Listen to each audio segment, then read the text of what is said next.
Hi hello ನಮಸ್ತೆ. ನಾನು ಸಂಚಾರಿ ಶೋಭಾ ದಿಲ್ಲಿಯಿಂದ ಮಾತಾಡ್ತಿರುವಂಥದ್ದು. ಸೊ ನಾನಿವತ್ತು ನಿಮಗೆ ನಾನಿರುವಂತಹ ಏರಿಯಾದ ಬಗ್ಗೆ ಹೇಳಲಿಕ್ಕೆ ಇಷ್ಟಪಡ್ತೇನೆ. ಸೊ ನಾನು ಡೆಲ್ಲಿಯ ಲಕ್ಷ್ಮೀನಗರಲ್ಲಿ ಇರುವಂಥದ್ದು.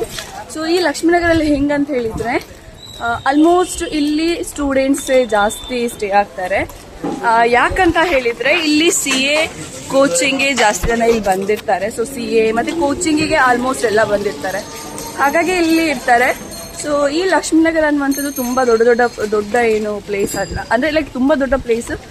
ಬಟ್ ಏನಂತ ಹೇಳ್ತೇವೆ, ಬಿಲ್ಡಿಂಗ್ ಎಲ್ಲ ತುಂಬ ಕಂಜೆಸ್ಟೆಡ್ ಪ್ಲೇಸ್ ಕೂಡ. ಯಾಕಂತ ಹೇಳಿದ್ರೆ ಆಲ್ಮೋಸ್ಟ್ ಗಲ್ಲಿನೇ ಇರುತ್ತೆ. ಸೊ ನೀವು ನೋಡೋದಿದ್ರೆ ಸೊ ನೋಡಿ ಈ ರೀತಿಯಾಗಿ ಗಲ್ಲಿ ಇರುತ್ತೆ. ಸೊ ನಾನಿರುವಂಥದ್ದು ಸ್ವಲ್ಪ ಓಕೆ, ಯಾಕಂತ ಹೇಳಿದರೆ ನಾನು ಬ್ಲಾಕ್ ಅಂತ ಹೇಳಿದರೆ ಒಂದು ಸ್ವಲ್ಪ ದೊಡ್ಡ ಅಗಲ ರಸ್ತೆ ಇರುವಂಥ ಏರಿಯಾದಲ್ಲಿದ್ದೇನೆ, ಅಂದರೆ ಲಕ್ಷ್ಮೀನಗರದಲ್ಲಿ. ಬಟ್ ಇದಕ್ಕಿಂತ ತುಂಬ ಗಲ್ಲಿ ಅಂತೇಳಿ ಗಲ್ಲಿ ಅಂತ ಹೇಳಿದರೆ ಜಸ್ಟ್ ಒಂದು ಕೆಲವು ಕಡೆ ಬಸ್ ಒಂದು ಸ್ಕೂಟಿ ಹೋಗುತ್ತೆ, ಕೆಲವು ಕಡೆ ಈಗ ಒಂದು ಫ್ರಂಟಲ್ಲಿ ಒಂದು ಬರ್ತಿತ್ತಲ್ಲ ಸೈಕಲ್.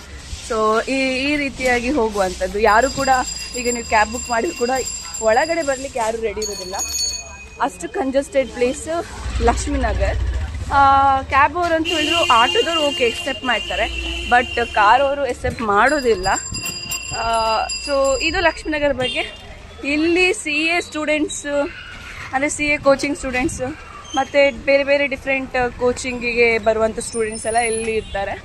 ಸೊ ಈ ರೀತಿಯಾಗಿ ಸ್ವಲ್ಪ ನಿಮಗೆ ದೊಡ್ಡದಾಗಿ ಕಾಣುತ್ತೆ. ಯಾಕಂತ ಹೇಳಿದರೆ ಲಕ್ಷ್ಮೀನಗರದಲ್ಲಿ JK ಬ್ಲಾಕ್ ಅನ್ನುವಂಥ ಸ್ವಲ್ಪ ದೊಡ್ಡದಿರುವಂಥ ಒಂದು ಗಲ್ಲಿ ಅಂತ ಹೇಳ್ಬೋದು.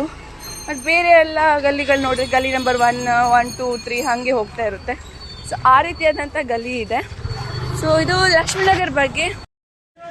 ಇನ್ನೊಂದೇನಂತ ಹೇಳಿದರೆ ಲಕ್ಷ್ಮೀನಗರದಲ್ಲಿ ನಿಮಗೆ ಶೇರಿಂಗ್ ಆಟೋಸ್ಗಳಿಗಿಂತ ಹೆಚ್ಚಾಗಿ ಈ ರೀತಿಯ ಸೈಕಲ್ಗಳು ಸಿಗುತ್ತೆ. ನಿಮ್ಮ ಗಲ್ಲಿ ಒಳಗೆ ಹೋಗ್ಬೇಕಂದ್ರೆ 20 ರಿಂದ 30 ರೂಪಾಯಿ ತೊಗೊಳ್ತಾರೆ. ಸೊ ಇಲ್ಲಿ ಇವರಿಗೆ ಇದೇ ಬಿಸ್ನೆಸ್. ಯಾಕಂದರೆ ಮೆಟ್ರೋದಿಂದ ಬರೋರಿಗೆಲ್ಲ ತುಂಬ ಒಳಗಡೆಲ್ಲ ಹೋಗ್ಬೇಕಂತ ಹೇಳಿದರೆ ನಡ್ಕೊಂಡು ಹೋಗ್ಲಿಕ್ಕೆ ಆಗೋದಿಲ್ಲದಿದ್ದವರು ಈ ರೀತಿ ಸೈಕಲ್ ಇದ್ರಲ್ಲಿ ಹೋಗ್ತಾರೆ.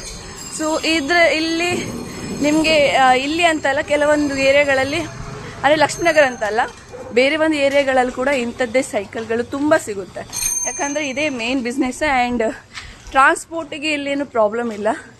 ನೀವು ಶೇರಿಂಗ್ ರಿಕ್ಷಾದಲ್ಲಿ ಹೋಗೋದಿದ್ರೆ ಮಿನಿಮಮ್ ಅಂತ ಹೇಳಿದರೆ ನಿಮಗೆ ಒಂದು 4 ಕಿಲೋಮೀಟ್ರಿಗೆ 20 ರೂಪಾಯಿ ಚಾರ್ಜ್ ಮಾಡ್ತಾರೆ.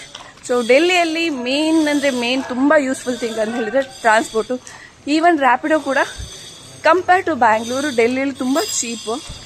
ನಿಮಗೆ 3 ಕಿಲೋಮೀಟರ್ ತನಕ ನೀವು ಬೈಕ್ ರ್ಯಾಪಿಡೋ ಬುಕ್ ಮಾಡಿದ್ರೆ 25 ರೂಪಾಯಿ ಮಾತ್ರ ಚಾರ್ಜ್. ಸೊ ಅಷ್ಟು ಚೀಪಲ್ಲಿದೆ. ಟ್ರಾನ್ಸ್ಪೋರ್ಟ್ ವಿಷಯಕ್ಕೆ ಬಂದರೆ ಮೆಟ್ರೋ ಇದೆ, ಆ್ಯಂಡ್ ಶೇರಿಂಗ್ ಆಟೋಸ್ ಇದೆ, ಆ್ಯಂಡ್ ರ್ಯಾಪಿಡೋ, ಓಲಾ, ಊಬರ್ ಎಲ್ಲ ಇದೆ. ಸೊ ಹಾಗಾಗಿ ಇಲ್ಲಿ ಟ್ರಾನ್ಸ್ಪೋರ್ಟ್ ಬಗ್ಗೆ ಏನು ಲೈಕ್ ತುಂಬ ಖರ್ಚಾಗುತ್ತೆ ಅನ್ನುವಂಥ ವಿಚಾರ ಏನಿಲ್ಲ. ಟ್ರಾನ್ಸ್ಪೋರ್ಟ್ ತುಂಬ ಈಸಿ, ಎಲ್ಲಿ ಬೇಕಾದ್ರೂ ಹೋಗ್ಬೋದು. ಡೆಲ್ಲಿಯ 360 ಕಿಲೋಮೀಟರ್ ಮೆಟ್ರೋ ಕವರ್ ಮಾಡಿದೆ. ಸೊ ಇದು ಇಲ್ಲಿಯ ಬೆನಿಫಿಟ್. ನಾನು ನಿಮಗೆ ನಾಳೆ ಮತ್ತೊಂದು ವಿಡಿಯೋದಲ್ಲಿ ಡೆಲ್ಲಿಯ ಕೆಲವೊಂದು ಏರಿಯಾದ ಬಗ್ಗೆ ಹೇಳ್ತೇನೆ. ಅಂದರೆ ನನಗೆ ಗೊತ್ತಿರುವಂಥ ಏರಿಯಾ, ನಾನು ಎಕ್ಸ್ಪ್ಲೋರ್ ಮಾಡಿರುವಂಥ ಏರಿಯಾ, ಓಕೆನಾ? ಸೊ ಅಲ್ಲಿ ತನಕ ನೆಕ್ಸ್ಟ್ ವಿಡಿಯೋದಲ್ಲಿ ಸಿಗುವ. ಅಲ್ಲಿ ತನಕ ಟೇಕ್ ಕೇರ್, ಬಾಯ್.